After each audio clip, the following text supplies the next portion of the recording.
Okay. Hey everybody, it's Gabe the Nutritionist here, and today's going to be, an important video for me personally, because as everyone knows, right, I help people detox from vitamin A, and a lot of people don't think it's a real thing. They think it's a myth that, vitamins can't be toxic, but the reality is a lot of people don't even know that too much of anything can be bad. And I don't know why people keep thinking if you take more of something, it's going to be good for you. In reality, it could backfire, and when it backfires, you do face side effects and severe consequences. So, when it comes to Accutane, essentially it's very high dose vitamin A. If I'm correct, I think 1 milligram of Accutane is equal to around 3,300 IUs of vitamin A, which is already over the RDA. Some people take 10, 25, 50 milligrams of Accutane, and this is for months to even years. So you're basically overdosing on high amounts of vitamin A. And yeah, we're going to be in the article. I'm going to go over this. I want people to know that I've been there, I've done that, I've recovered, and it's possible, but it takes time. It takes years. It takes dedication.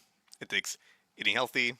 It takes being on the straight and narrow path, and you will be on that path because you want to get better, you want to get healthy. People have these side effects since they were teenagers. I'm what? Gonna turn, well, I'm already turned, right? But I'm like 28. And here's the thing when you turn an age like that, right? And you've been suffering from something when you were, let's say, I don't know, a teenager. Let's say 12, 14, maybe even 16, depending on the people, right? The reality is, you take a drug hoping it would work out for the best. You trust the professionals because they have the R in their name and they have the lab coats, and you know, even your parents trust them, right? Because that's part of how society works. You trust people based on their positions, but in today's day and age, it's not usually going to be like that.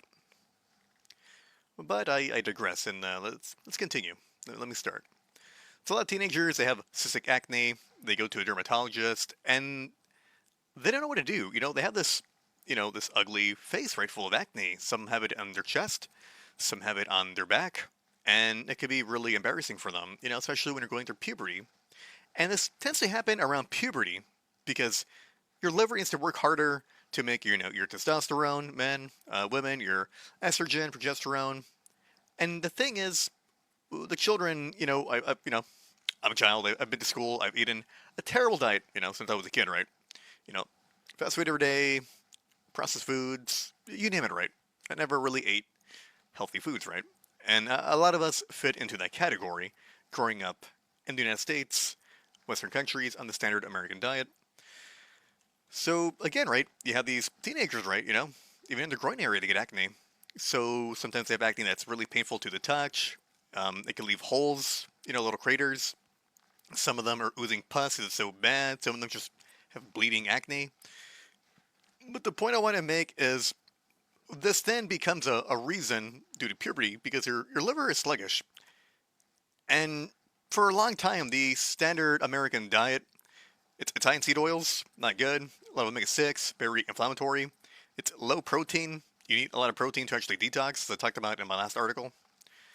So already we're having our children, again, right, eating a ton of sugar, a ton of carbs. And the children are suffering, especially, the ones in high school, right, that are, trying to be popular or, do well in school. And, you're getting, the feelings of being a young man or young woman, right, going through puberty. So it's not very cool to have, this ugly face, right, that people are self-conscious of. Because that affects their mental health, it affects their self-esteem. And the thing is, these teenagers are willing to take these incredibly toxic drug, Accutane, Isotretinoin, betaine, there's different forms of what they call them, right?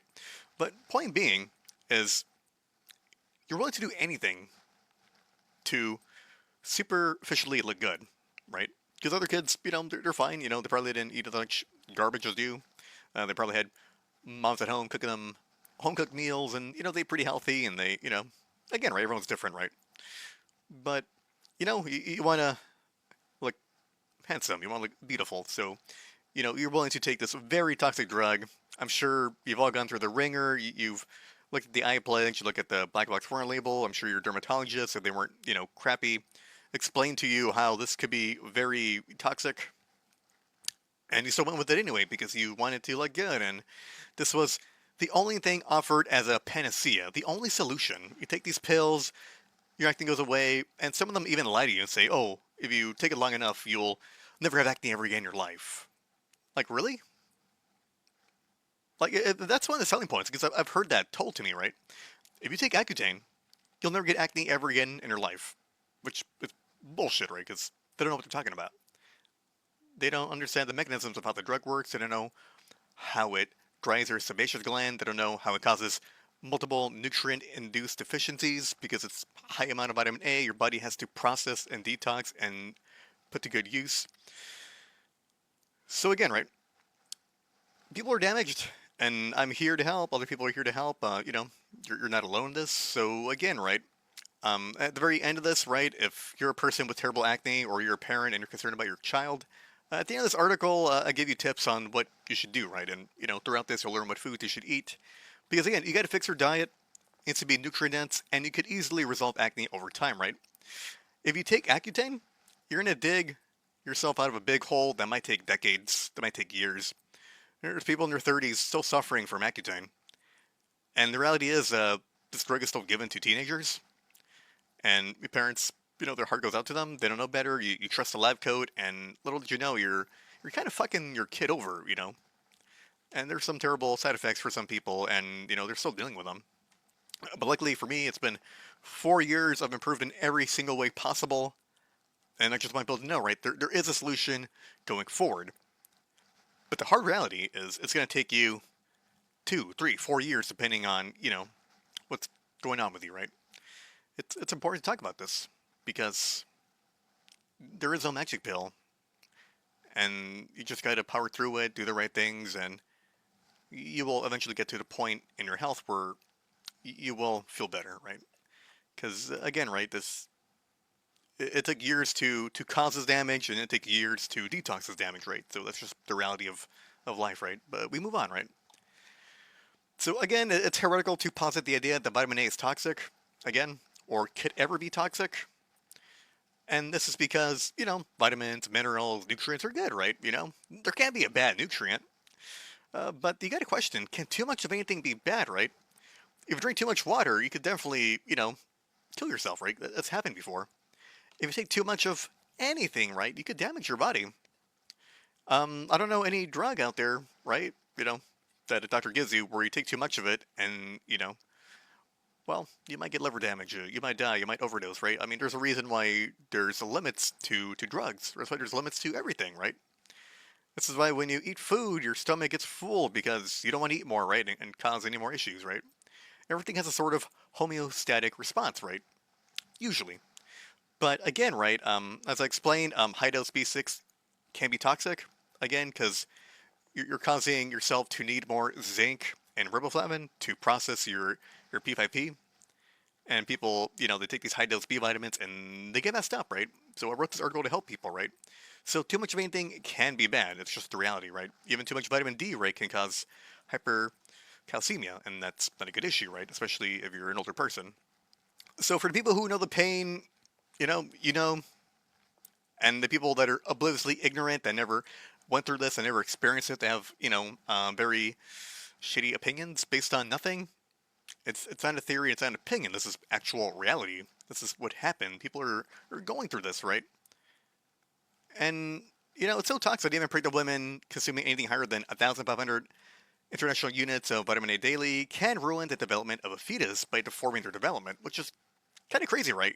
This is a natural thing, right? Or whatever you want to consider to be, right? But too much of it can cause teratogenic birth defects, which means you could affect the development of a fetus's organs. And this is why some OBGYNs are concerned with monitoring the nutrition of pregnant women. And it's hard to measure vitamin A toxicity, but the best thing you can do is measure retinol binding protein 4, which is usually detecting detox. Once you have more zinc in your body, you're then mobilizing retinol in the blood to, remove the excess of it that's, stuck in your body fat and in your liver fat. That being said, right, what makes Accutane interesting is already the people who took Accutane, right? They're already taking a crazy amount of vitamin A, right? And that's what they got here. So whether people want to argue low vitamin A is the way for everyone or not, I don't really care. The point is they are a very special category of people that have taken a shit ton of vitamin A. So for them to be on a low vitamin A diet is the most logical thing.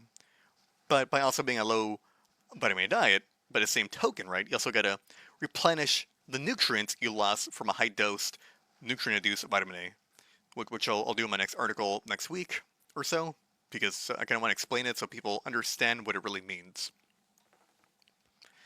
And this can also happen from people that eat, beef chicken liver, beef kidneys, people that did cod liver oil. Again, right, toxicity never happens overnight. You'd have to be like a really crazy amount, right? But this can take months, this could take years, and eventually your body hits a breaking point. So even people that have taken, the retinol creams and the other ones, yeah, that could be an issue for them too, right? It's just a matter of time, right? And the side effects are plentiful, right? You can have hair loss, alopecia, headaches, depression, and suicidal thoughts, which are a real big one. Vision problems, yellowish deposits on the eyelids, nosebleeds. The most common things are the dryness, right? Your cracked lips, your mouth, your eyes. For a lot of people, this varies. So I never had hair loss. I never had high cholesterol. I had pressure in the skull. That was a big one for me. I don't think I ever had hearing impairment. Neurological symptoms, besides headaches, I never had any of that. Bleeding and inflammation of gums, that's usually one of the first ones that comes and goes away. As far as I know, joint pain was a common thing for me. That went away. Elevated liver enzymes, because again, right, that's why you take a blood test every month, because it's fucking toxic as shit, right? I don't know a lot of other drugs that require you to have regular testing, right, just to see if you're okay. Because this is an issue that does happen. So again, right, there's many ways to get vitamin A toxicity, but the point is you're now damaged, right? And the majority of people that were in Accutane, whether it was a year or two, it could cause leaky liver, cholestasis, in which you start leaking bile into your blood, right? There's different forms of cholestasis. I'm hoping using the right one. I think it's intrahepatic cholestasis. Leaky gut, because again, downstream, it irritates your gut, your large intestines, and you start to get SIBO, right? You also have nutrient-induced deficiencies like vitamin C, vitamin D, magnesium, zinc, selenium, and your B vitamins. Some people can have their dosage in Accutane increase from 5 milligrams once or twice a day, even 3 times a day, right? Up to 50 milligrams in a span of months or years, right? So depending on how much of a dose you took, that's how much you probably have still stuck in your body, right? Because it's a lot to eliminate. So it's estimated that about 1 milligram of Accutane is roughly around 3,300 IUs of vitamin A. Again, it's a rough estimate, it's not perfect. But point being, right, if you took a 10 milligram, you know, tablet of Accutane, right, in one day you have 10 times the RDA, right, for vitamin A. And for some people like me, right, that took like 50 milligrams, took 165,000 IUs of vitamin A just in one day, right? And I probably did that for over a few months. So again, right, everyone, depending, right, their severity of how much vitamin A they have in their body could be more, it could be less, right? So, but the point is, it's a lot, right? And your body is a form of a protective mechanism. It wants to have you store it in your body fat or in your liver fat. So when the day comes, you have enough vitamins, you have enough minerals, you're eating well, you can then detox it out of your body, out of your skin. And for people that are detoxing this, usually initially, right, they notice their white shirts turn yellowish orange. Their bed sheets too get stained, and they get stains on their shirts that are kind of weird. But this is because during that time, right, your body wants it out, right? Because it's way too much to have. So again, right, whether doctors are amazing or terrible, I mean, point is that the damage is done. Some doctors are amazing at what they do, and they want to fix problems. Some of them do it for the money. I know lawyers. Some of them do it for the money. Some of them are like they really care about justice, and yeah, I mean, I want the kind of people that care about justice, and not the people that want money. Once you involve money in anything, it fucks everything up. It becomes corrupted. It becomes terrible, and you know, if you're a terrible doctor, right, at least you could, have your prestige in your title and act like you're big shit, right? In reality, you're probably a fucking retard. and people need to take it seriously. A lot of professionals are really dumb people, right?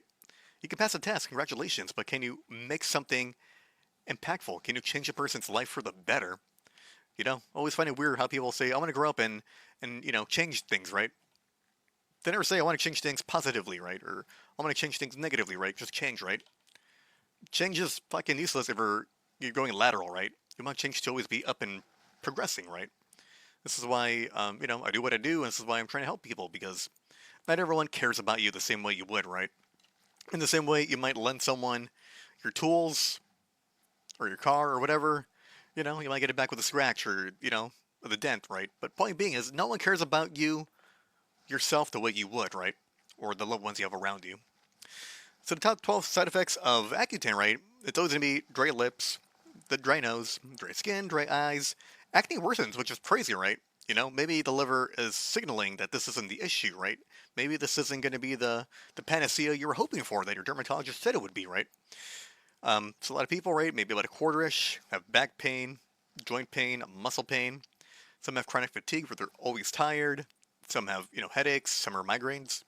Some have hair loss. Mostly, people have the sun allergy where the lights are way too bright and you burn easily in the sun because again you're oxidizing that vitamin A that's in your body.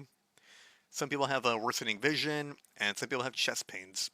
So again, right, this affects everyone differently.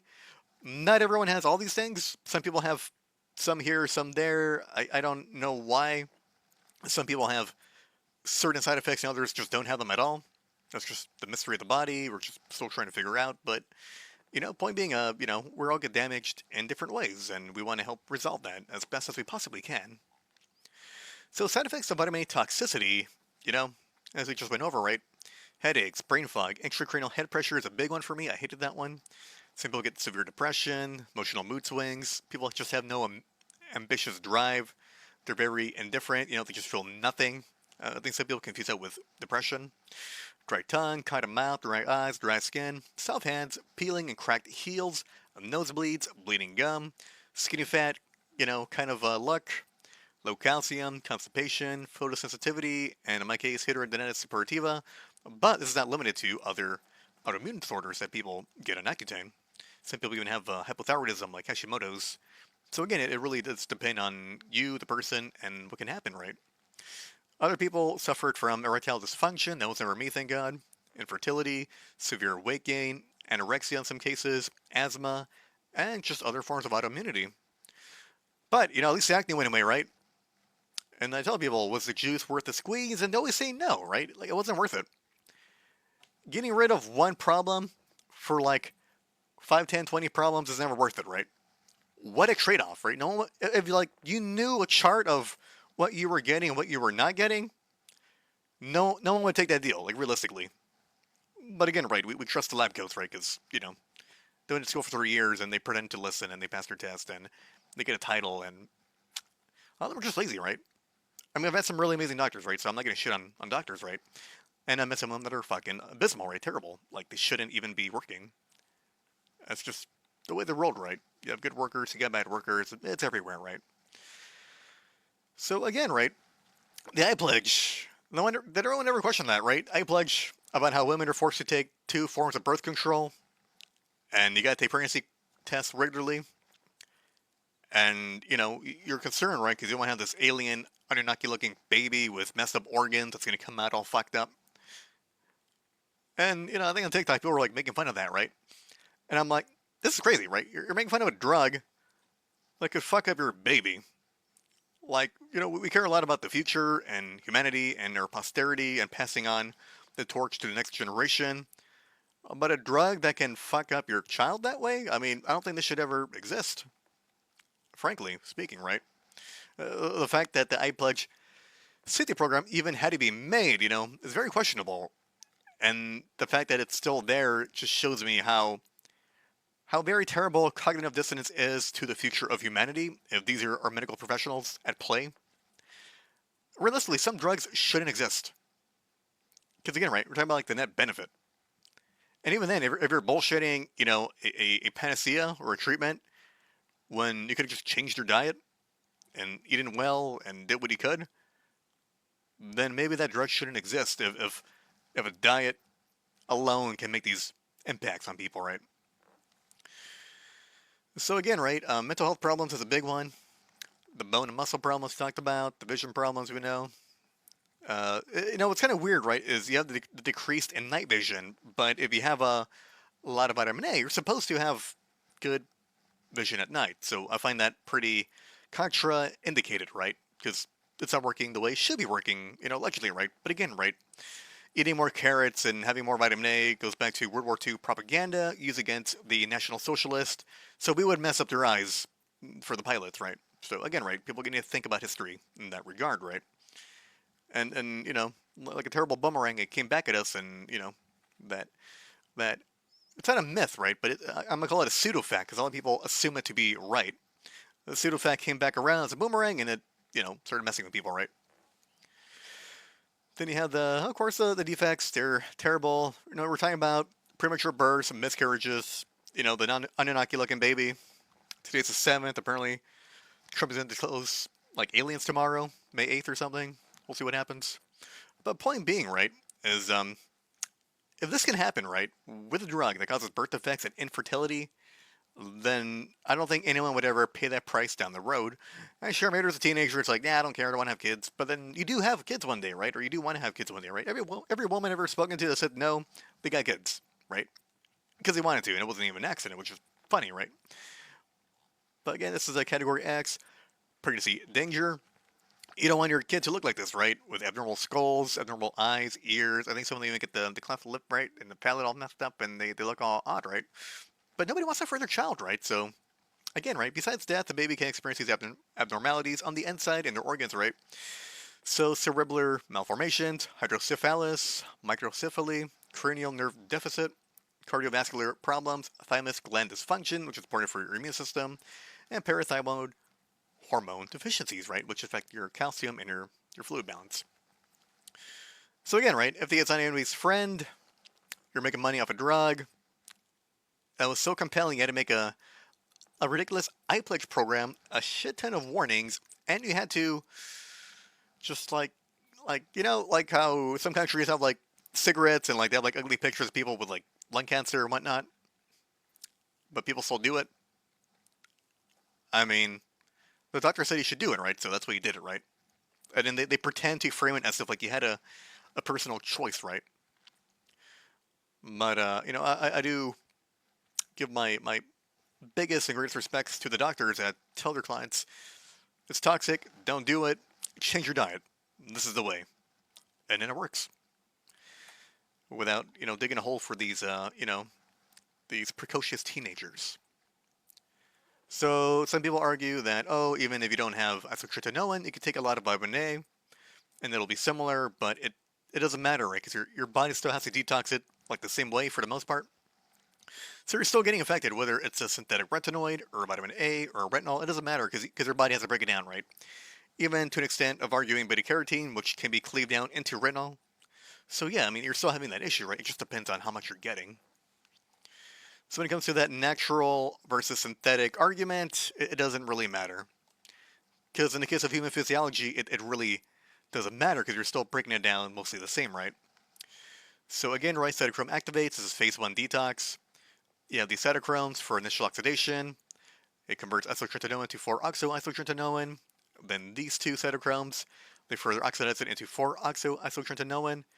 Then you have these other two, right? Which brings down retinoic acid to 4-oxo-retinoic acid and further oxidation.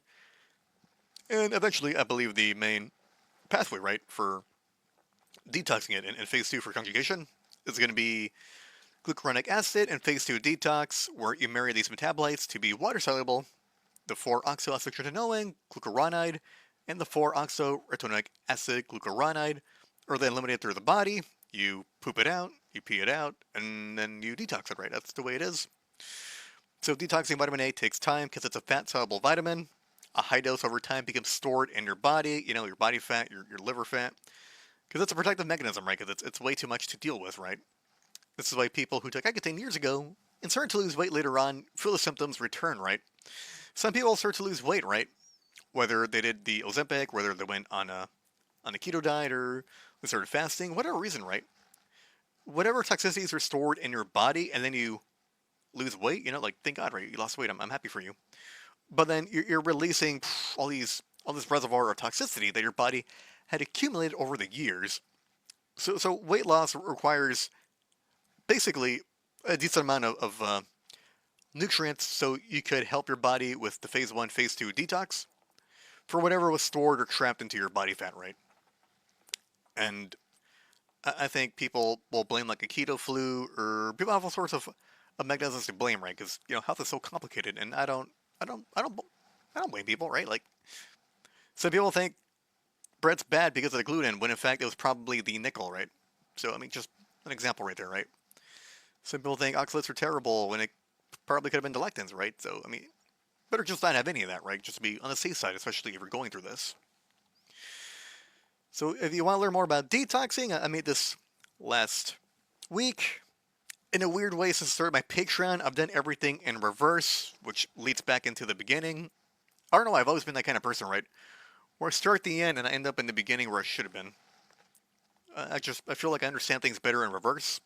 I don't know why, that's just the way I am, but I think it gives me a proper perspective and understanding and realizing, okay, so I like my brain to feel like it's being torn in half and being rebuilt because you're making more neurons and you're thinking hard, and the critical thinking connects more neurons and you could learn things, and you start to have the critical thinking that gets you somewhere, right? The thing they should have taught you in school, right? But school fails at critical thinking because then you start asking your teachers questions, things they know nothing about, and they get angry at you. And it becomes funny because, no one knows everything, right? But, asking questions never hurts until people get angry, and that's kind of odd.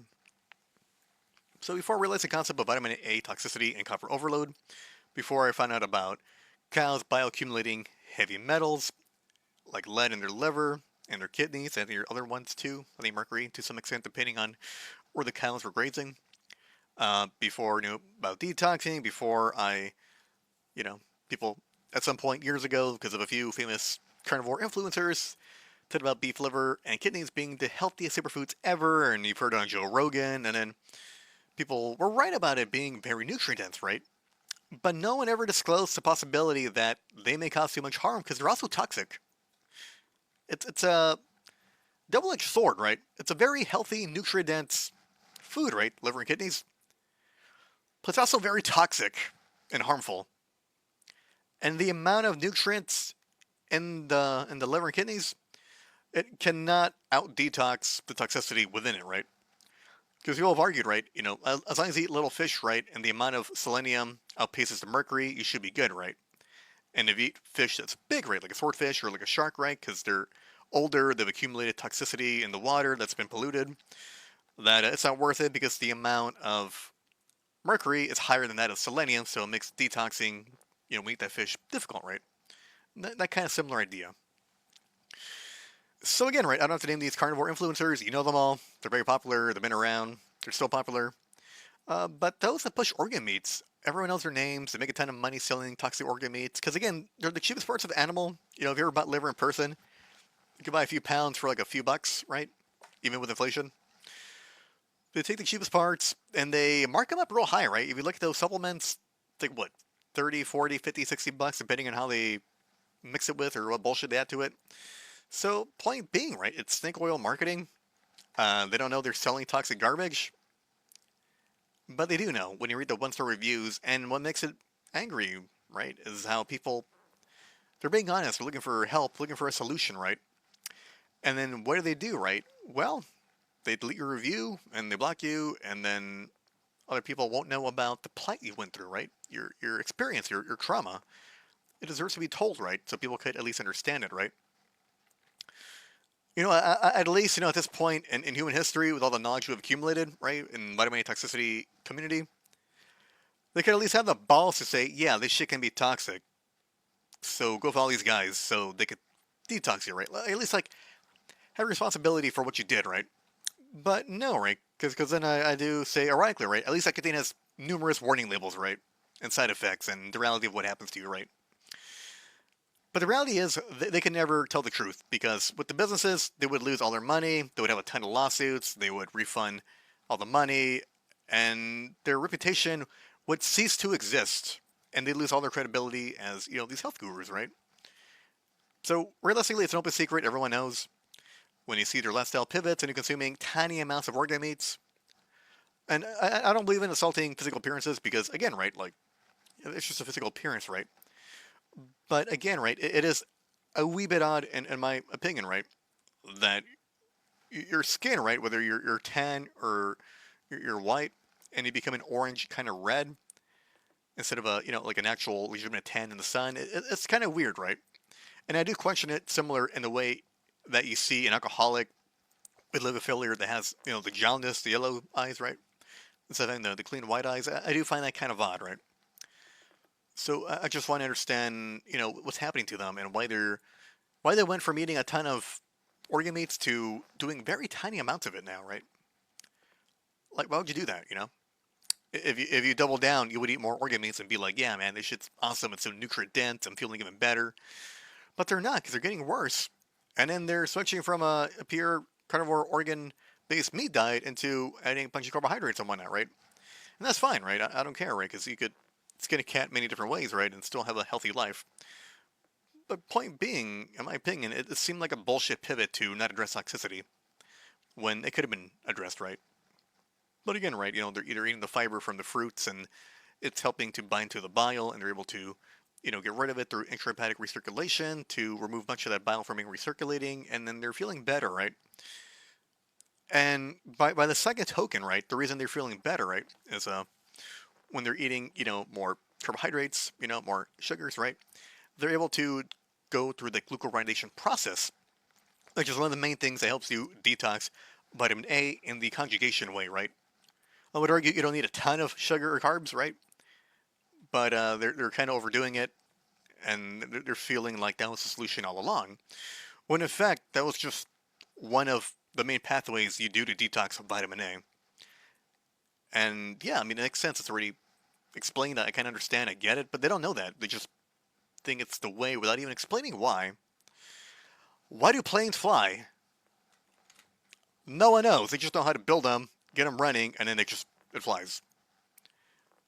Well, which, I mean, some argued is probably torsion fields or some kind of weird science. But point being, right, is we don't always know everything.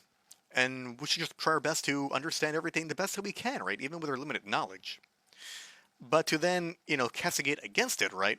Or to say anything negative, right? It's like at least have something, a substance that could possibly be useful. And that's the thing, right? We want to be useful. We want to help people. We want to do the best. So for that reason, I try not to talk shit at all. I let everyone do their own thing, and the results, in the end, will speak for themselves, right? I'm not trying to, you know, be angry to everyone. I'm friends with everybody. Everybody loves me. If I ever had an enemy, they became my biggest friends, right? Because that's just the kind of person I am. But again, we move on, right? I don't care about the past. We move on to do better, right? So I will say, right, I do appreciate the many muscle meat carnivores who do call out these organ meat carnivores. It's important to protect people when they're beginning their health journey towards recovery. And often I see people exclaim that the carnivore diet never worked. Because in reality, they were doing a ton of organ meats. They were doing an organ-based carnivore diet, and that's what fucked them up. They were slowly being poisoned by these awful organ meats, which is a funny word, by the way. So, the main deficiencies that I've seen, right, is going to be molybdenum for the xanthine oxidase, the sulfite oxidase, and the aldehyde oxidase. Magnesium, because it's a cofactor for literally everything, just as zinc.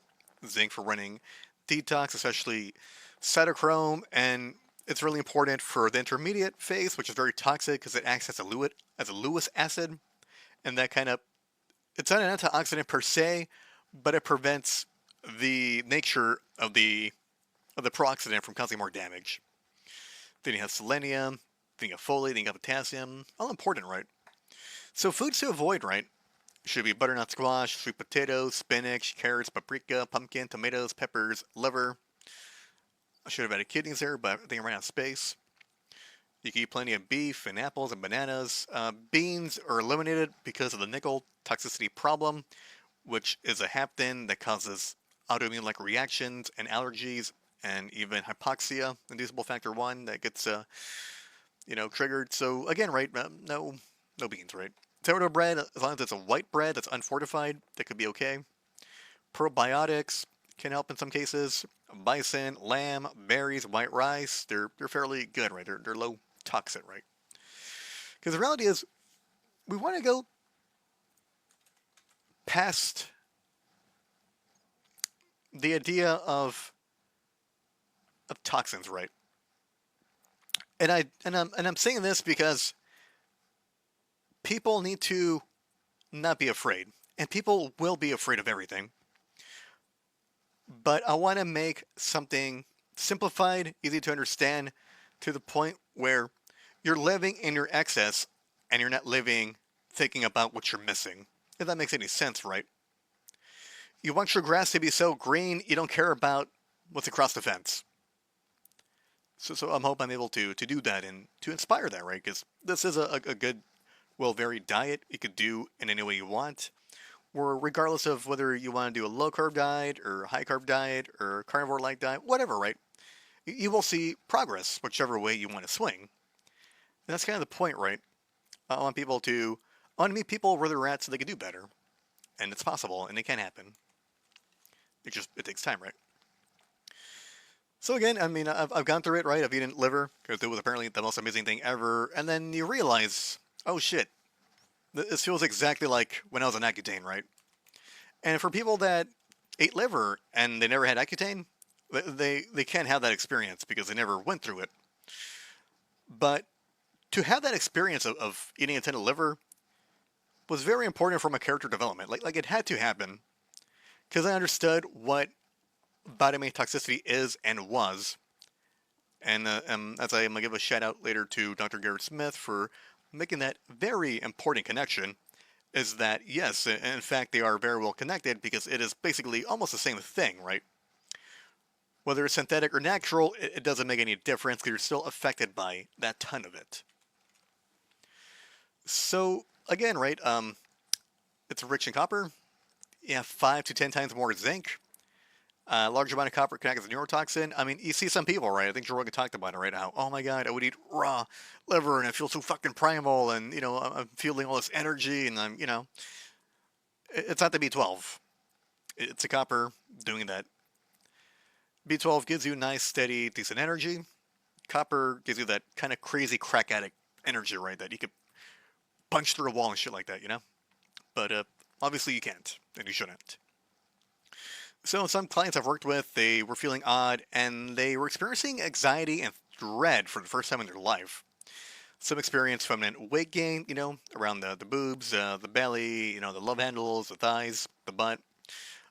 Men with mixed emotions, men with random crying, right? And sometimes violent mood swings, like they'll just, man, like burst out, right?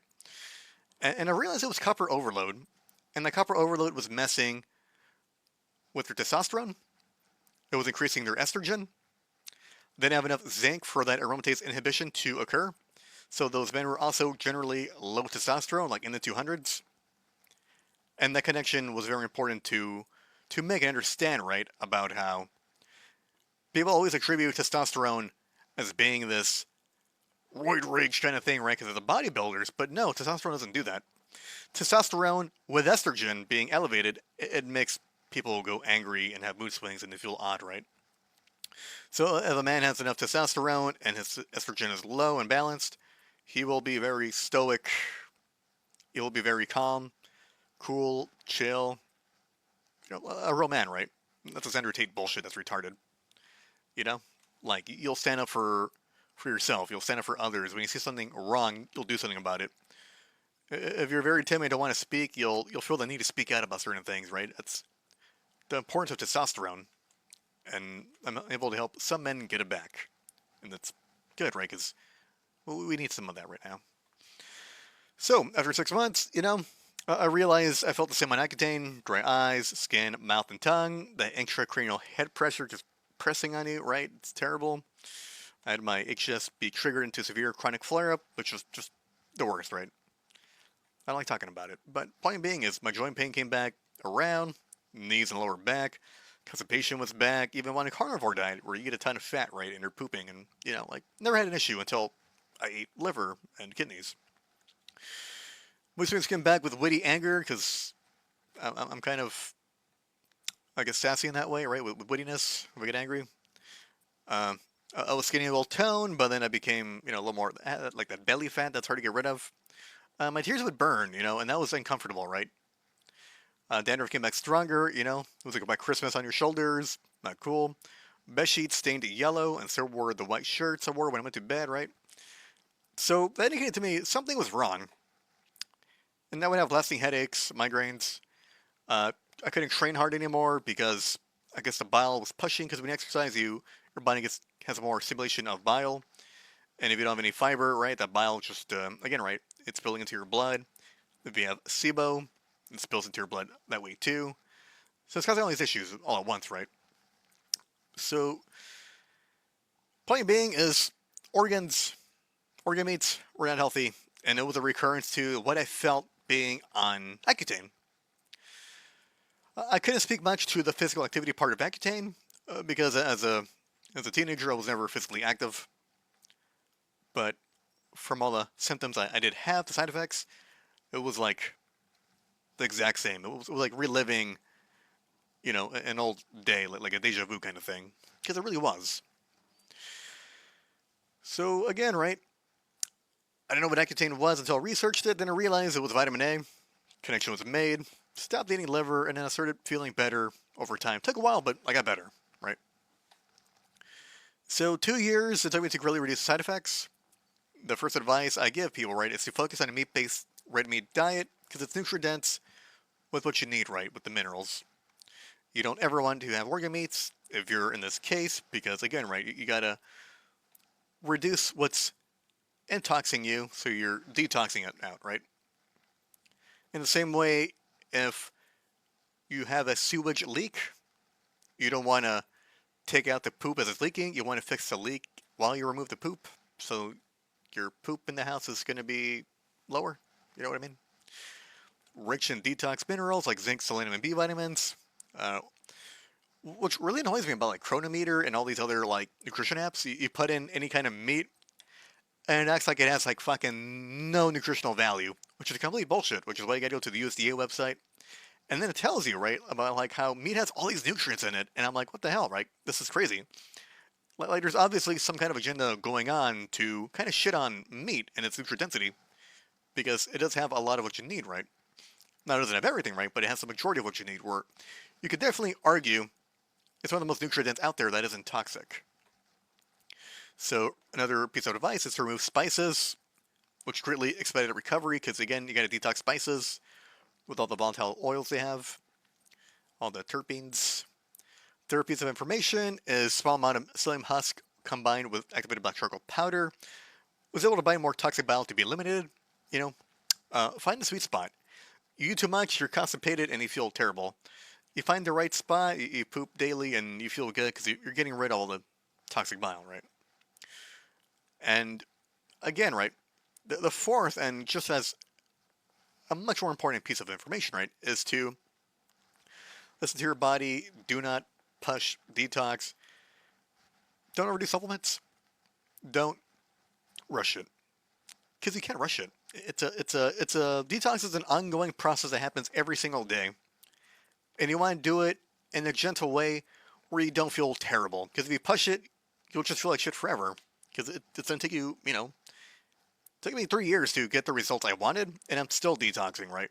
And I'm doing even better, and it's like God bless, right? Because that was the best thing I've ever done for my life. But point being, right, is do it gentle, and eventually you will detox, you will feel better, you will get through this. It's just a matter of doing the right things and time. So again, right, I'm offering people a solution here because it does exist. But I'm sorry to say that it's not a magic pill, it's not a genie wish, it's not any medication out there. The reality is you got to put in hard work to get the results out of it. And that's all I'm saying, right? That's all you got to do. So, as an update to my health in this updated article, because it is my 4-year anniversary doing this as of May 6th, which was yesterday. And I'll probably post this video on the 8th because I'm working on this on the 7th. So, we'll go over, Because I take a minute to think about this, right? About what my improvements look like, because I want people to understand what it might look like for them, right? So year four, I get no headaches. Year one, eventually over time, I stopped getting the migraines that would last hours to days. Year one, a lot less head pressure. Granted, I would get it occasionally. Year three, I had none of it anymore. I haven't had any year four. Year two, no more joint pain or random itching. Calm, stoic demeanor with no anger, hard to be angry. Year two, before that, I could easily be triggered like a liberal. Conservative joke, right? But point being, right, is like, off a dime you get angry. But now I have a much more harder, difficult threshold to make angry. Year three, no random bouts of apathy. Just for no reason you would feel emotionless, right? Which is difficult, not good. Year one, no constipation anymore. Took a little bit of time, but eventually, once you get the fiber and hydration right, boom, it goes away and you feel better. Multiple bowel movements. Before, it was like once a day, sometimes, none, right? With the improvements, it was every day, sometimes more than once, because again, depending on how much you eat and the fiber. Again, year one, no nosebleeds or bleeding gums. That one went away pretty quick. And arguably, the antidote to that would be a little bit more vitamin C from your fruits, because vitamin A actually displaces your vitamin C, or however you want to phrase that. I might have said that wrong, but point being, if you have a lot of vitamin A, you'll need a lot of more vitamin C because it's antagonistic. Year two, that's when I started getting no dandruff, which was pretty awesome. Year four, no more nausea from overeating fats. If I ate like a lot of brisket, I would just feel really nauseous and terrible, so I'd have to take like a black charcoal powder to not feel as bad. Year four, it took a while, right? But finally, my bed sheets aren't stained anymore, right? For my sweat. Four, I'm able to push detox harder, right? And working out harder without feeling bad. Year three, rebound quicker from physical activity. From before, I would work out and I would just be dead, right? Chronic fatigue. Year three, no bone pain from lifting heavy, specifically in my wrist, my forearms. I would just have like terrible like pain, right, if I was lifting heavy, and it was annoying, right, because I wanted to lift heavier, and I knew I could, but I couldn't because I was limited by my my arms, right, my forearms. But eventually it went away, and I could lift heavier, and I don't feel terrible from that, which is pretty cool. I guess you could argue that's like bone pain or something. Four, finally losing stubborn lower belly weight. I've had that one forever. I guess that's just where the bile gets stored. Not the bile. My apologies. The vitamin A, because for that reason, right, it's probably one of the last things to go. And especially people argue that to an extent, that kind of skinny fat look is attributed to having fatty organs, which also makes sense. Strong libido in every way, every year. You name it, every improvement. Clear skin every year, much more clear. Especially in the last year, it's really nice. Sweat has a nice natural musk instead of a garbage smell. First year was awful. Second year got better. Third, fourth year, it started to have a nice natural cologne scent. Like I'm not wearing cologne, and it smells pretty good. So the women kind of like that. Gray more chest hair, year four. Again, I'm like, I'm noticing an expansion and where hair is growing, so that's kind of cool. Hopefully, I'm not becoming the definition of a dude, if you know what that means. Most importantly, no more hidradenitis suppurativa, which was my main concern. Year three went away, never came back. Knock on wood. But yeah, this is proof. This is progress. I'm getting better every single day. The beginning's tough. It's kind of rough, but you will get through it. It takes time. And I do want to say I still, to an extent, still have semi-dry eyes and dry mouth. I'm sure you notice it sometimes when I'm speaking. If I'm speaking a lot, right? Then I definitely get dry mouth. But yeah, it's not as terrible, as when you're taking Accutane. So first of all, right, because I came from a proud carnivore background, I want to define something really quick, because my diet is very meat-based. And it's not purely carnivore, right? Because again, you want to do some detox with the fiber. That's really important. You want to mix some things in there to kind of help you with the process, right? And I could say, right, since eliminating nickel from the diet feels a lot more of like when I was on a on an all muscle meat carnivore diet, right? So I think there's something to it there, right? Because in a sense, right, I'm kind of reverse engineering why a carnivore diet is so good. Arguably, muscle meat carnivore diet, it's like the purest, cleanest diet you could ever eat for the most part. But, you know, but, you have trouble because there's no fiber for detoxing. And people say you don't need fiber, and I agree, you don't need fiber to live, but you do need fiber to optimize your health the best that you can, right? And I do argue because we live in a very toxic, polluted world, air, land, and sea, microplastics in the environment, you don't know what chemicals are spraying out there or you get exposed to. Point being, right, is we need to live in a state of mitigation, which is why I find fiber to be important from a detox standpoint. From a nutrient necessary standpoint, yeah, you don't need fiber. But we're trying to optimize your health, right? To be less toxic, right? Because again, that's just the world we live in now, and we gotta, do modern solutions for the modern problems we have today. So again, muscle meat carnivore means they only eat muscle meat, they don't eat any organs. That's the healthiest kind of carnivore to do. Organ meat carnivore, they eat a lot of muscle meat and also a lot of organs, right? So again, beware, right? Then I have a cytochrome carnivore diet, or what I would like to consider a low toxic diet, low toxin diet. Eat a lot of muscle meat, right? Beef, preferably. I love lamb and cow.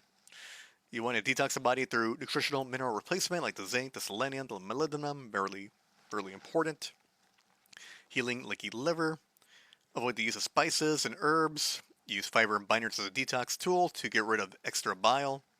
And you recognize this to the toxicity of superfoods because, again, right, you want to eat the least toxic foods available, right? And that's really the best we can do. So we're doing as close as we can to a carnivore diet and a low toxin diet, so our body has less stress to deal with. And when I say the carnivore diet is close to a low toxic diet, again, right, it lacks the fiber. Same thing, the Achilles heels of a toxic organ meat diet is the organ meats like liver and kidneys. And again, it lacks fiber. So again, organ meats, they're high in vitamin A, high in copper. There have been a few studies where they found, decent amounts of heavy metals in them, right? So beware of that too. So even with the nutrient density of organs, you can't detox its toxicity, right? That's just the reality of the experience, because you've had some people trying to do it both ways, and ultimately at the end they're like, yeah, you can. You just gotta remove from your diet, and you will do better. And again, people are their own best doctor, and listen to your body. Some people eat seed oils and spicy foods and get explosive diarrhea, so don't do that. I eat paprika, and I do get joint pain every now and then. Now I can eat a little more paprika, right? Like if I go to a restaurant and eat some food, I don't feel as bad as I used to, right? But I know I should still avoid it because, again, it's one of the spices that's really high in vitamin A. It's beta carotene. Other people may eat too much fat with leaky liver and they get headaches, right? Because, again, if you eat a lot of fat, you're pushing a lot of bile.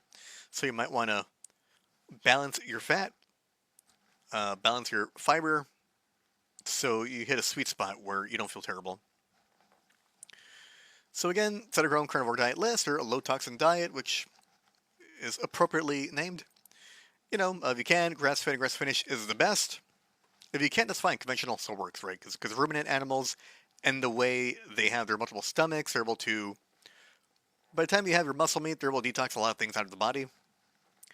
Some argue don't eat the fat, and people replace the fat with something else they like, but I mean, you should still be fine, right? So bison, beef, chicken, as much. It's not that nutrient dense. Occasional eggs are fine. Like don't be like slunking 20 eggs a day. You don't need to do that. Like a 1920s bodybuilder. You know, 1, 2 eggs are fine. 3 every now and then. Like don't go crazy with it, right? Organic apples, organic bananas are good. I've always been a fan of A2 whole milk dairy. If you do raw, that's good.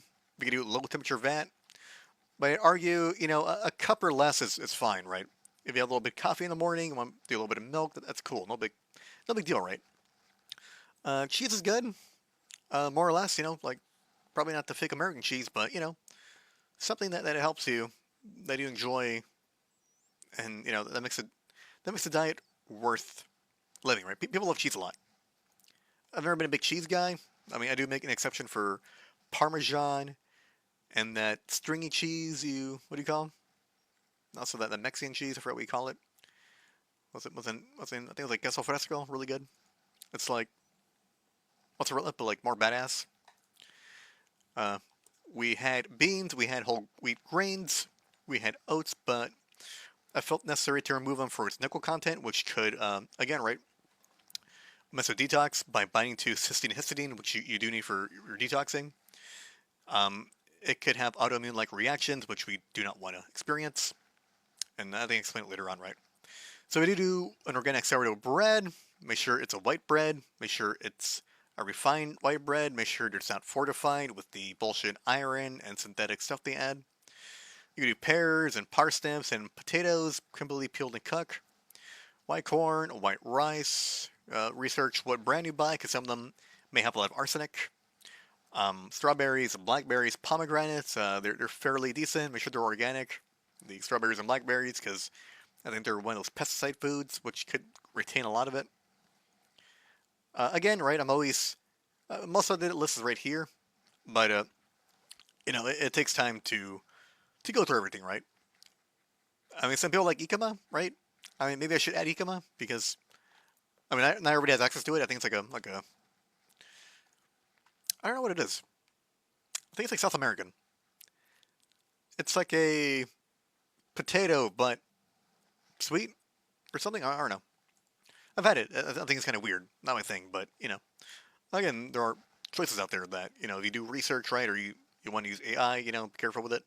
They can find foods that are low vitamin A, low nickel. They'll generally be the safest. They're paired together.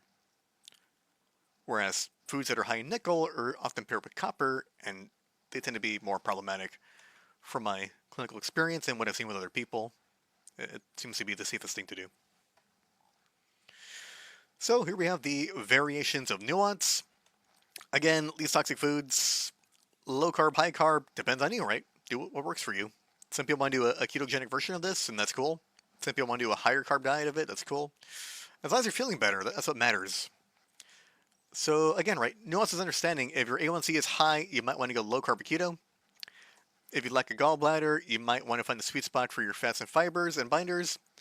And if, again, if you don't have a gallbladder, instead of doing big meals, you should do a lot more smaller meals spaced out throughout the day, because you don't have that gallbladder to do that big squeeze of bile salts, bile acids to, digest your foods in your small intestines. And again, if you're really toxic, a really high fat keto diet might not make you feel good because you're doing too much bile. So you might want to reduce the fat a bit, increase the carbs a little bit more, maybe transition to a low carb diet. With a low carb diet, you'll still do pretty good with your A1C for the most part. I think it's below like 130 grams of carbs. You should be pretty good and safe. You should have issues, right? And again, it's all about finding what works best with you. And again, right, if you're athletic or you work a lot, physically demanding, you might want to do higher carbs. Because again, doing a lot of physical activity can stimulate the production of bile and you might feel bad.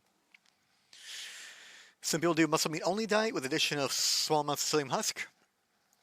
I think this is the easiest thing to do for a lot of people in the beginning if you're carnivore. Because there's some people that are carnivore and they just can't eat anything. And I argue it's because the minute they do get fiber and they're not doing the enterohepatic recirculation properly and they're not getting all of the other nutrients you would need, like the magnesium and the molybdenum, that in that case you'd be missing out. And in some cases, some people might need to supplement with zinc, right? But again, I implore people to do that a bit later, right? Like fix your diet first, get a hang of it for about a month or two, and then you could consider the other supplements, because if you push too hard in the beginning, it's just going to suck and it's a lot harder to figure out. Unless you want to, get some help for someone else, right? Like me or another amazing man I'm going to mention later. But yeah, some people doing their own and they do fine. Some people, they need help. And, don't be afraid to ask for help, because this is a big chunk of something to bite and chew, right? It could be a complicated subject, but I try and make it as simple as possible for, people that need help, right? I'm very mindful of how terrible the economy is, and I try to make my guides as free and as cheap as possible so people can prosper to the best of their ability because, you know, I was put here on this earth to do good, and I tend to do good. And I tend to help people to the best of my ability, even if I die. So, again, right, the moral of the story is you do what's best for your body. There's no magic pill, there's no shortcut, there's no cheat code, there ain't no genie lamp to rub on.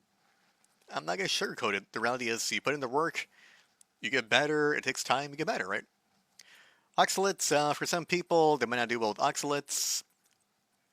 You know, I do see a lot of people from keto that felt sabotaged, but the reality is they ate a lot of nut butters and nut flours and seeds and rhubarb and spinach and beets and high oxalate foods, but they were trying to like mimic like bread and shit like that, but it didn't work because, again, right, I think arguably white bread's probably way healthier than these nuts and seeds due to, you know, the oxalates and the lectins in that regard in comparison to, right?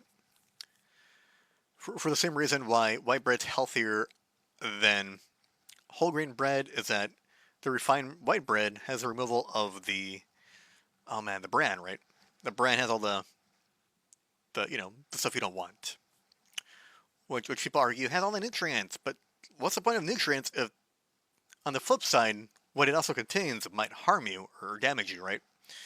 So again, right, people need to be very mindful of the nuance of how some things can be a lot more than what they seem or aren't.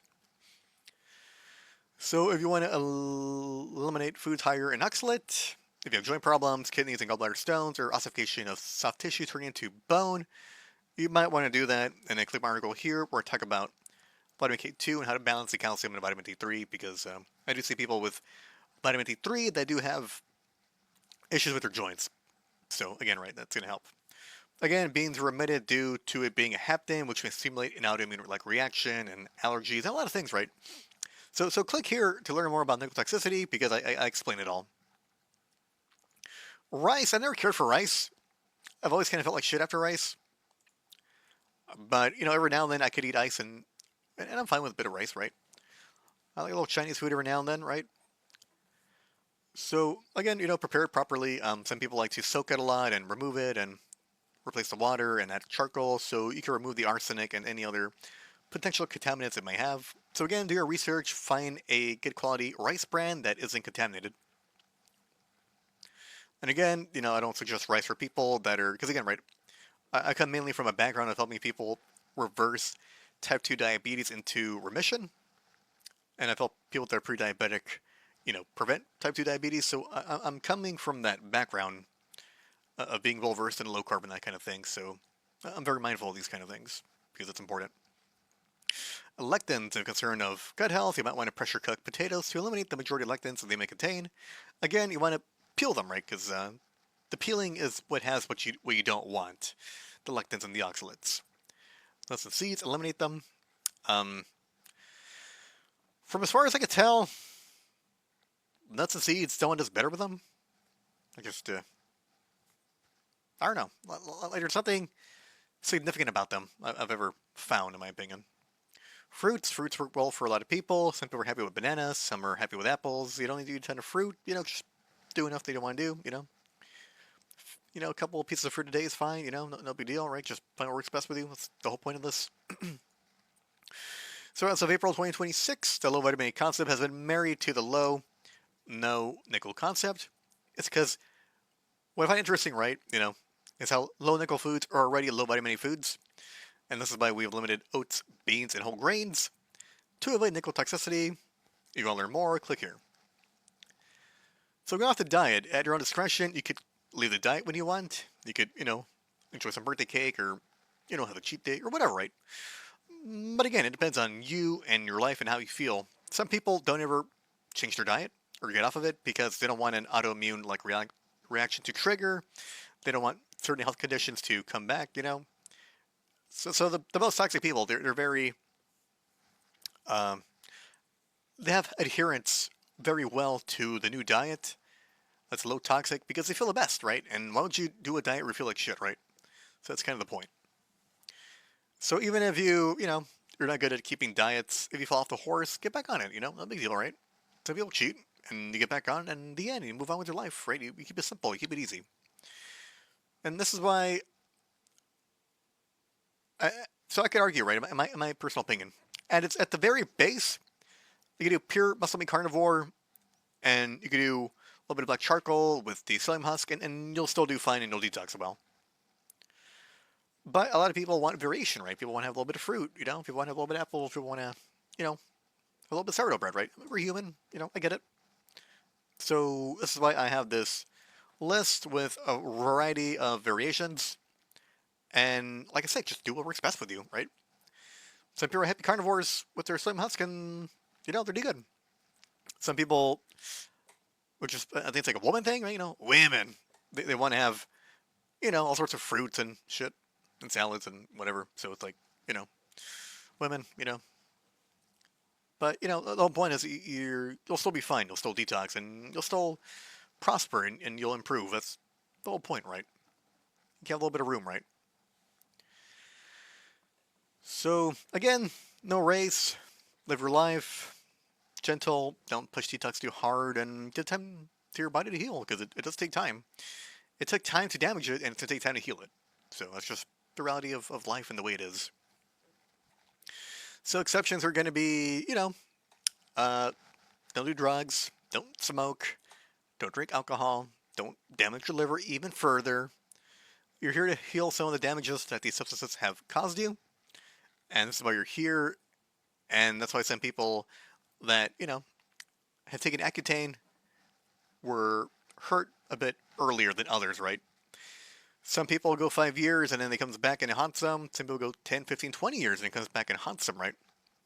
I believe my most recent client took it like 15, 20 years ago and he's feeling the effects of it now. So, an ending, right? If you're a teenager or a concerned parent, here's my quick advice. Stop eating fast food and processed snacks. Seed oils are just the worst. That's why you get acne. Cook and eat fresh foods. Don't skip out on the protein, especially red meat for the zinc and minerals, because, it's not just zinc alone that does all the work, right? Do not cook with seed oils. Increase fiber intake. Exercise regularly and sweat. Make sure to promote daily bowel movements with proper hydration. Some people drink a lot of water. Some people just drink only Coke. That used to be me as a kid. Eat foods from the list, and if it's not on the list, then don't think about it, right? And it's kind of annoying, right? Almost everyone ever had, like, I think it's like subconscious, right? They kind of do like limit testing, limit pushing, or I'm like, here are all the foods you can eat. Here's a big list. Figure it out. Enjoy it. And then obviously like a text message or an email, right? Like, oh, can I have this? Can I have that? And can I include this? Or can I, do a little more of this? And I'm like, you could, but if you don't feel bad, then you know why I didn't put it on the list. It's common sense, right? I'm trying to make it as simple as possible. But, it's human nature. We want to be free. We want to have unlimited freedom and just eat whatever you want. But the reality is the food supply kind of sucks now. And, we're just doing our best to get healthy again, right? And that's kind of my goal, right? I want the future generations of people, our posterity, to be healthier than us, smarter than us, more attractive than us, and to solve the problems we couldn't solve, right? And to fix things we couldn't fix, and to really just have a new generation of humans that are just going to be awesome and amazing, no matter who they are or what they are, right? By giving them proper quality nutrition, good quality food. So we all have these children that are going to grow up to be 6'5" and awesome and smart and strong and just total Chads and Stacy's, if that's what people would call it, right? But yeah, I look at the generations in the past. You look at a yearbook from the 50s or 60s. Those teenagers look pretty manly. And the women look pretty womanly. They look at more recent yearbooks. The kids are so cute and adorable looking, and they look way too young for their age, right? So the combination of pollutants in the world and the xenoestrogens out there, kind of like the gay frog thing, right? Just younger people have too much estrogen that they shouldn't be having. And so the women are having, the PMSing issues and, the menstrual pain, right? That's why the men are having, emotional issues, right? Low testosterone, and yeah, we need to fix this issue so we have pretty awesome kids for the future. And that's what we're working towards, right? Everything starts somewhere, and the first part is recognizing you can do something about it now. So when you do have your children, they'll be awesome and they'll be amazing. And yeah, if you want to learn more, so as I kind of talked about earlier, right? I kind of did everything in reverse. That's just kind of the way of my mind works. So you want to click this link here, and it'll kind of bring you through my Patreon, and it'll link articles in order. You should probably read it. That'll help you with your health. For the most part, right? I encourage this low toxin diet to the vast majority of my clients because they'll do well on them, and I haven't had anyone suffer on it, minus the beans part. I think I had more people concerned with the beans than the grains. But overall, people do way amazing when they remove it. So, why even have it, right? It's like just let them do the best again with the best. So I am going to write another article that'll kind of cover and understand how high dose of vitamin A induces nutrient deficiencies. Some people don't like the idea that vitamin A is toxic despite the reality. And I'm going to intend to explain the toxicity from a nutrient deficiency point of view, because I think it'll help people be more receptive to the idea of vitamin A, of high dose of vitamin A induced nutrient deficiencies, rather than high dose vitamin A toxicity, which for some people it's a sacred cow. And I'm not a fucking Indian or Hindu, and I'm gonna eat that cow because I'm an American and a Texan. So yeah, it's important to question everything and to look at things differently, and even people that have different perspectives, right? Like, a lot of people think differently about this, and I read their ideas and I look at them, and then I realize some of them have good points, and some of them have their experiences. So you want to marry good ideas with other good ideas and make them even better, and even fix little blind spots, right? There's always blind spots, but we do what we can to do things to the best of our ability because we try, right? And most importantly, I want to give gratitude and thanks, right? Because without these people, I wouldn't be writing this article, and I wouldn't have the year 4 update of how my health has greatly improved since doing this. So I want to start off with Judy Cho, right? Only because she introduced me into Dr. Garrett Smith. She had a video with him years ago, and that opened my eyes, and a lot of things were connected. That made sense, right? And I've done everything you could think of, and this was the only thing left on the table to even do, and it worked, and it made sense, and I've improved ever since, right? So, God bless Judy Cho. I like her. She's also a fellow NTP, strong Christian woman, and introduced me to Dr. Garrett Smith, who is awesome, and I love him too. So he is the second and most important thanks I want to give. It's Dr. Garrett Smith for his incredible real-life experience in helping people heal, and his restless research in doing the best that he can for his patients. He has a ton of free YouTube video content going back many years, which has been incredibly educational through his unique, thorough perspective on health. I like the way he thinks. He doesn't think like everyone else. For some people, he's a little rough around the edges, he's a little prickly, and he says a lot of things that are a bit contra-indicated, but once you listen to him, he makes sense, right? You can't judge a person by a few Twitter posts they have, right? I mean, I like him, he's cool. So, although he's known as the low vitamin A guy, I want him to be considered the low toxin and liver detox guy.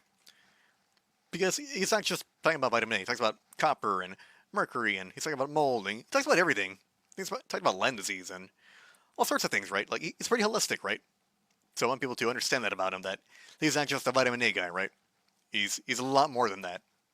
And I want people to know that, to know him more than that, because I don't think he should be defined by that one thing, right? He's pretty awesome.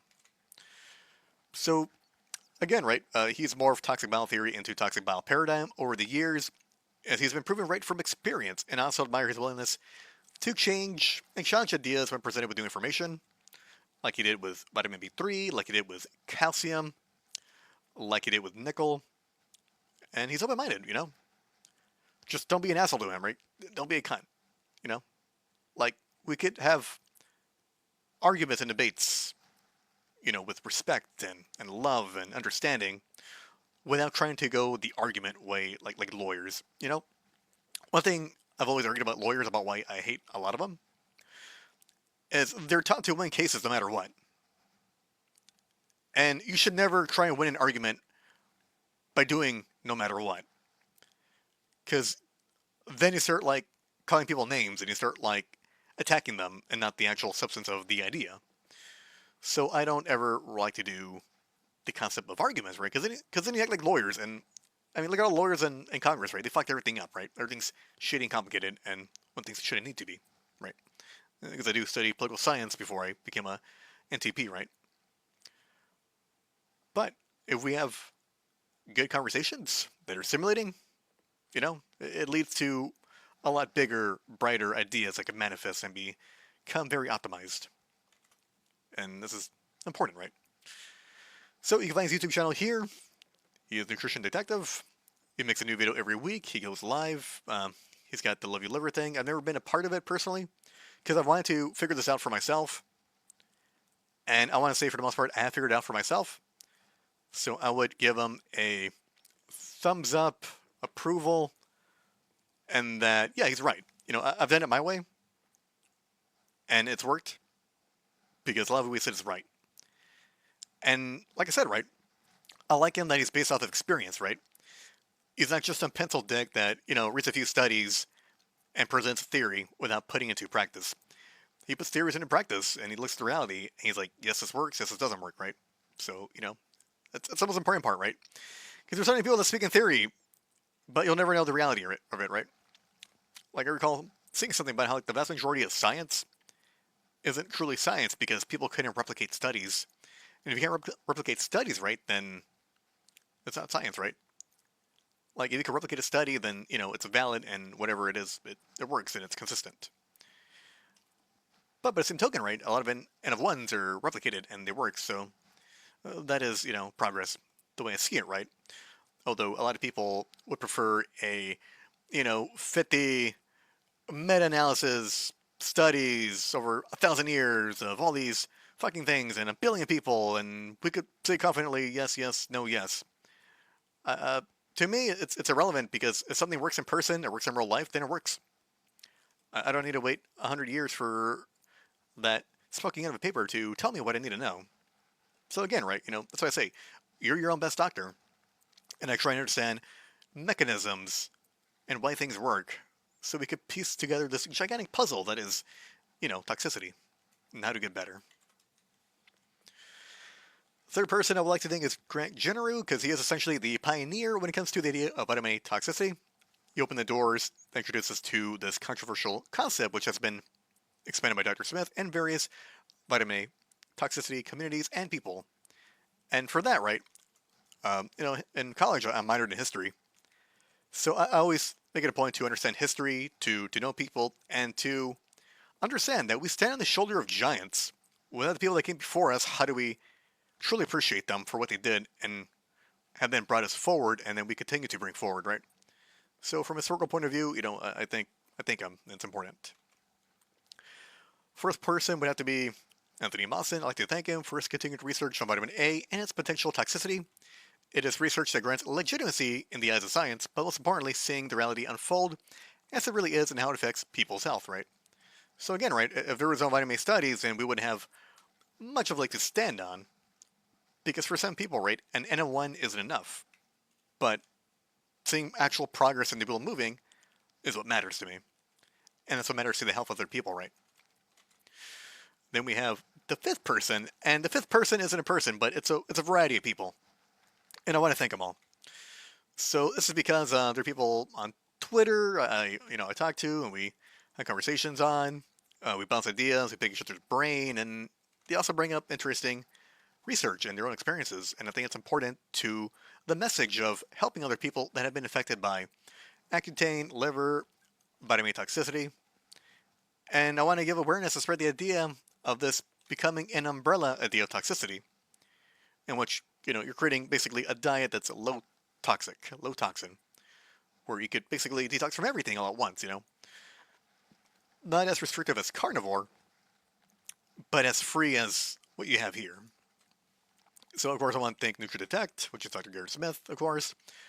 I want to thank Microberto, Chris DeVoke, Good Texture, Ida, Joe, Thor, Silo Slav, I think his name is Martin Ehrlich.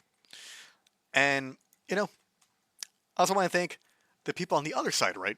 Because they've given me perspective to think. And, you need to challenge your views on things, right? So these people will often, at times, challenge toxic bowel paradigm. They provide different perspectives. And it's important, right, to give us a look outside the box, right? You don't ever want to be stuck in an echo chamber, right? Because then you become, agnostic towards other ideas, and that's not a good thing, right? You also want to be challenged and stimulated, so you can make more connections and to further your ideas to become even better. So they've expanded me into further appreciating toxic bowel paradigm, and I too thank them because the brain deserves to be challenged for the growth. And they are Will of Europa, Andrew Baird, and Meredith, and I know, and people will argue on Twitter and this shit, right? But I mean, we agree on like 95% of things, right? 95% of things we agree on for the most part, right? It's just the 5% that keeps us on our toes and it keeps things a little hostile, but I want to consider it to be a friendly hostile. But even then, I don't think hostilities are just different ideas, right? Because I believe, for the most part, they're all my friends, and I love them all. And I think they're great people in their own respect and their own right.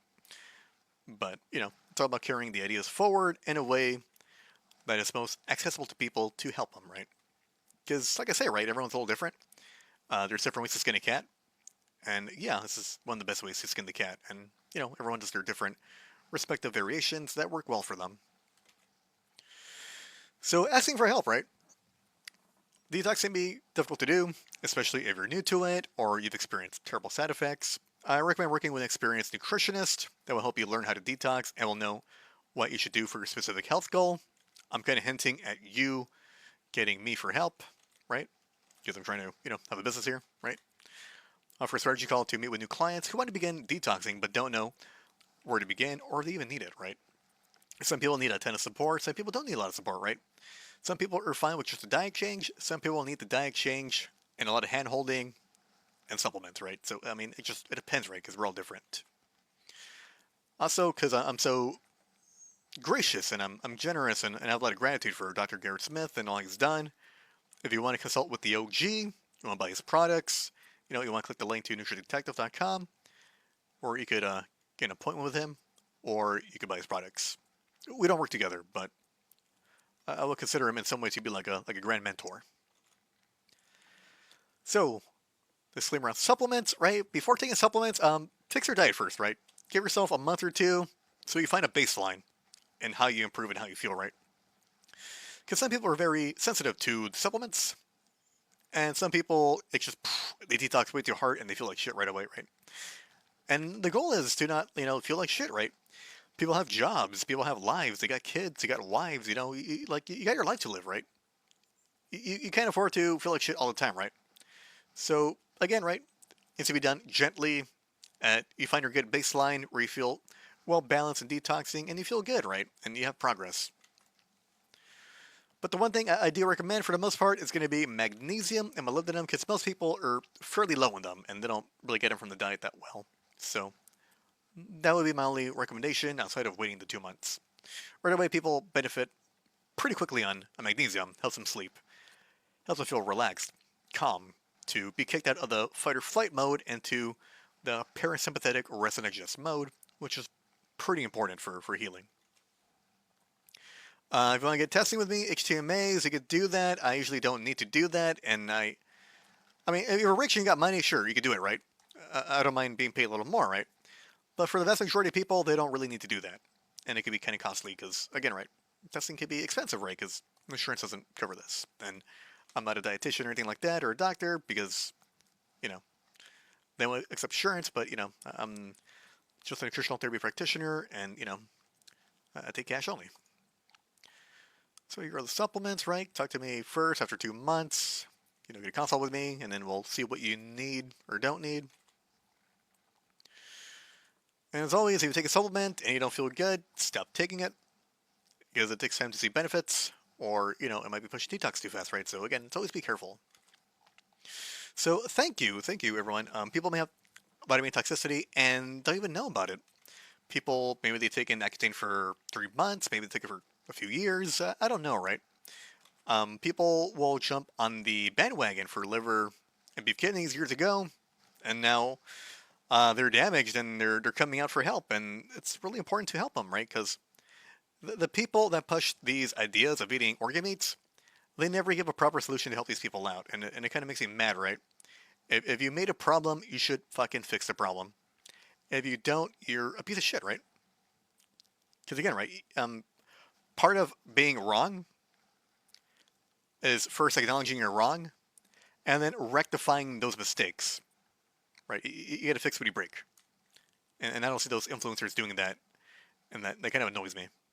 And they're still making a shit ton of money, right, from selling poison, right? It's toxic, you know.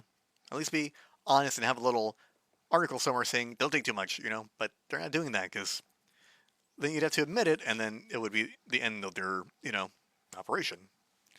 But we live in the world, and that's the way things are. But as I say, it doesn't have to be, right? It takes people to speak about things, to make things known. So change can happen, and things will happen. So I want to offer myself as a beacon of hope that detox is possible, and your health can and will improve. With time, patience, and the right guidance, you will definitely achieve your health goals. And again, share this with your friends, your family, someone who has acne, someone who took Accutane or Isotretinoin, or they ate a lot of liver and kidneys. They're damaged in some way, and they need guidance and need help. And this is the first step, right, of helping someone recognize what might be causing their issues. I've had people. I had one guy who went to a naturopath, knowing everything that they knew. Never thought Accutane was a problem, I suppose, right? The naturopath the guy went to put him on a parasite detox. Got worse and got worse, and then get better. And they came back to me, right? So it's God's calling, right? That he met with me. He decided to go another path. The path didn't work, and he came back to me, and I helped him, right? Because the reality is, this is a new idea. It's a difficult idea. It's hard for many people to chew and swallow, and I'm opening the door to more of this because this needs to be known, and it should be known. Because there's a time where people were what taking like crack, right, as a health precaution. There's a time where people were like doing like arsenic tinctures, you know, for health. Some people were doing uh, like uranium therapy and radium therapy, right? Like back then. There was a time where people would be lobotomized for mental health, right? I believe doctors created a vibrator to treat women with hysteria. So, I mean, that's not exactly what happened, right? And you could argue that was definitely not the thing, right? But yeah, it's pretty wacky. The world's wacky, and most things are wacky. But something like this comes along, and it's not wacky. It's based on reality. It's based on truth, and people are experiencing these things. And I want people to get better from the Accutane they took, right? I want people to get better from the liver that got them all toxic, and the people that did a lot of cut liver fish oil, right? There is a path forward. There is a way to heal, and I hope this opened your eyes and mind in many different respects to where you know confidently, to a certain extent, that there is definitely a path forward for you. You will heal. You will get better. You just gotta eat the right foods, put in the right work. You're your own best doctor. Keep researching, keep studying, and you come to your own best conclusions, right? Because even if you don't agree with me, you'll agree with me at some point in the future, and that's happened to quite a lot of people, right? That don't want to understand or wishful thinking that vitamin A in high doses cannot be toxic. But again, right, I live in reality, and I help clients and I see what they've gone through, and it's all about doing what works. If it didn't work, then I wouldn't be doing it. I wouldn't be a testament of how this is a thing that works, right?